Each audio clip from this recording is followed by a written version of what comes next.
රහ වැඩි. ඔබල යකෝ මේක මරු වැඩේනේ. ආයෙමොත් ටිකක් තදින් උරවනවා. උරවන්න මොකද වෙන්නේ? ළමයාම තේරුම් ගන්නවා දැන් මෙහෙම බීලා මම විනාශ වෙන්න හොඳ නැහැ. දැන් ඔන්න අපි හිතමු අම්මලාගේ ගර්භාෂයේ යෝනි මාර්ගයයි ගර්භාෂයයි වෙන් කරන තැන තියෙනවා ගැප් ගෙල. එතන තමයි මායිම යෝනි මාර්ගය වෙන් කරන ගර්භාෂය වෙන් කරන. දරුවා ඉන්නේ කොහෙද? ගර්භාෂයේ. ගර්භාෂයේ නම් ඉපදෙන්න නම් ඒ ළමයා යෝනි මාර්ගයට එන්න ඕන.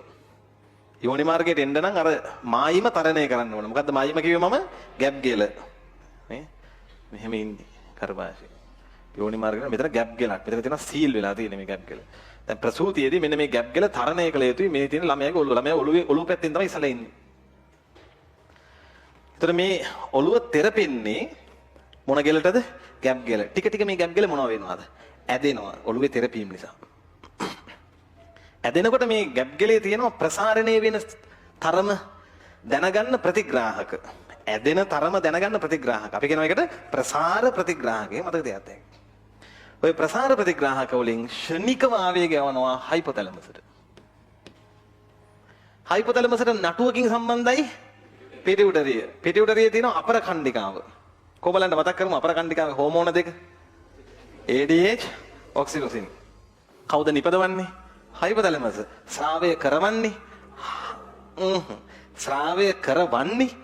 හයිපොතැලමස. ස්‍රාවය කරන්නේ අපර පිටියුටරිය. හයිපොතැලමස තමයි සිග්නල් එක දෙන්න ඕන. ඔන්න දැන් මේ මං වලට දීලා තියෙන ඒ දෙකෙන් එකක් එළියට දාන්න ගියේ. තේරුණාද? හයිපොතැලමස මගෙන් අපර පිටියුටරියේ මොන හෝමෝන එළියට දානවද? ඔක්සිටොසින්. ඔක්සිටොසින් වේගෙන් ආය ඇවිල්ලා ගර්භාෂයක පේශි වලට ඇක්ට් කරනවා. ඔක්සිටොසින් ටක් ගාලා ඇවිල්ලා ආය ගර්භාෂයක පේශි වලට ඇක්ට් කරනවා. ඔක්සිටොසින්ගේ ක්‍රියාව විදිහට අපි ඉගෙන ගත්තේ මොකක්ද? ගර්භාෂයක පේශි සංකෝචනය කරන එක. මොකක් වේද ප්‍රතිඵලයේ විදිහට? දැන් මේ ගර්භාෂයක පේශි ආය සංකෝචනය වෙනවා. මොන වේද? ළමයා ආය තෙරපෙනවා. තෙරපෙනකොට ළමයා තෙරපෙන්නේ ආයෙම මොන ගෙලටද? ගැප් ගෙලටමයි. ආයෙම ප්‍රසාර ප්‍රතිග්‍රාහක මොකද වෙන්නේ? උත්තේජනය වෙනවා. ආයෙම කොහොමද පණිවිඩය යන්නේ? හයිපොතැලමසට. ආයෙ මොනවද එන්නේ? ඔක්සිටොසින්. ආයෙ මොකද වෙන්නේ? ගර්භාෂයක පේශි සංකෝචනය. තේරුණාද? නැවතිල්ලන්නේ. මේකට ෆර්ගියුසන් රිෆ්ලෙක්ස් කියලා කියන්නේ. කැම්පස් ගෑම ඉගෙනත් ඇයි. ළමයා මෙහාට තල්ලු වෙන්න ආය යනවා. ආය ඔක්සිටොසින් එනවා. මේ බලන්නකො මේ හේතුව නිසා ස්‍රාවය වෙන හෝමෝනයේ විසින් හේතුව වැඩි කරනවා. තේරුණාද? ආය. ඉතින් මේක මේ නවතින්න නම් මොකද වෙන්න ඕන? නවතින්න ඉතින් ක්‍රම දෙකයි තියෙන්නේ. එක්කෝ ළමයා ආපහු හරිලා යන්න ඕන. මොකද්ද මේ කරදරේ කියන්නේ? එක්කෝ ළමයා මෙතනින් මොනව වෙන්න ඕනද? එළියට එන්න ඕන. එච්චරයි. ඕකට කියන්නේ ඍණ ප්‍රතිපෝෂණයද ධන ප්‍රතිපෝෂණයද? ධන ප්‍රතිපෝෂණය. තව එකක් කියන්න. අම්මගේ තනපුඩුවට කට තියලා කිරි උරවනවා ළමයා. දැන් ළමයා ඉපදුනාට පස්සේ තනපුඩුවට කට තියලා කිරි උරවද්දී තනපුඩුවේ ඉඳන් වේගින් ආවේග යනවා කොහාටද? හයිපොතැලමසට. හයිපොතැලමසෙන් එවනවා ඔක්සිටොසින්. එතකොට ඔක්සිටොසින් ඇවිල්ලා ගර්භාෂයක පේශි සංකෝචනය කරනවා. නෑ. දැන් ළමයා ඉපදලා ඉවරනේ. දැන් ඔක්සිටොසින් යන්නේ අම්මාගේ ශීර ග්‍රන්ථි වලට. ශීර ග්‍රන්ථි වල කිරි ගලායම මොකද කරන්නේ? උත්තේජනය කරනවා. අපි ඔක්සිටොසින්ගේ කාර්යයන් දෙකක් ඉගෙන ගත්තා නේ. කිරි ගලායම උත්තේජනය කරනවා. දැන් කිරි වැඩියෙන් එන්න පොඩි එකාට මොකද වෙන්නේ? රහ වැඩි. ඔබල යකෝ මේක මරු වැඩේනේ. ආයෙමොත් ටිකක් තදින් උරවනවා. උරවන්න මොකද වෙන්නේ? ආයෙම ආවේග යනවා. මොනවද ආයෙ ස්‍රාවය වෙන්නේ? ඔක්සිටොසින්. තව කිරි එනවා.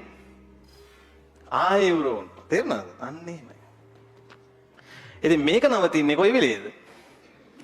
ළමයාම තේරුම් ගන්නවා දැන් මෙහෙම බීලා මම විනාශ වෙන්න හොඳ නැහැ. ළමයාම තේරුම් ගන්නවා. මේක අතේරියම අර ප්‍රතිග්‍රාහක වලින් යන උත්තේජ අතර වෙනවා. එහෙම මිසක් හෝමෝනයෙන් නම් නවතින පාටක් නෑ. එන්න මොකද වෙන්නේ? වැඩි වෙන්නේ. මොන ප්‍රතිපෝෂණයද? අපේ මුළු සිලබස් එකටම ධන ප්‍රතිපෝෂී යාන්ත්‍රණ තියෙන දෙකයි. ඒ දෙක තමයි ඒක මතක තියාගන්න. කොහොමද දෙකටම බලපාපු හෝමෝනය කියන්නේ? ඔක්සිටොසින්. ඔක තමයි ඔය අම්මලා ඉපදෙනකොට දෙන්නේ සින්ටෝ කියලා දෙන්නේ. සමහර අයගේ අම්මලාගේ මේ ඔක්සිටොසින් ස්‍රාවය මදි කියලා හිතනවා නම් ડોක්ටර්ස්ලාට. ඒකට සපෝටිව් දෙයක් විදියට මේ අර සේලයින් එක සම්බන්ධ කරලා තියෙන්නේ. මේ ඒතකොට අම්මට දැනෙනවා එන්ඩෙන් අර ගර්භාෂයක පේශි මොනව වෙනවද? සංකෝචන ඒ අර අපි කියන්නේ ප්‍රසූත වේදනාව කියන එක. ඒක ටිකින් ටික ප්‍රේරණය වෙනවා. කොන්ද රිදෙන්නේ මුලින්. මෙහෙන් රිදෙන්නේ. අර යුනිකාස්ටි යෝගයේ මිහිල් වෙන්න මේ. කොන්ද කඩන්න වගේ රිදෙනවලු. ඉතින් ඒක එතනින් එහා ඉතින් නේද? ඒක එහෙම තමයි වේදනාව දැනෙනවා කියන්නේ.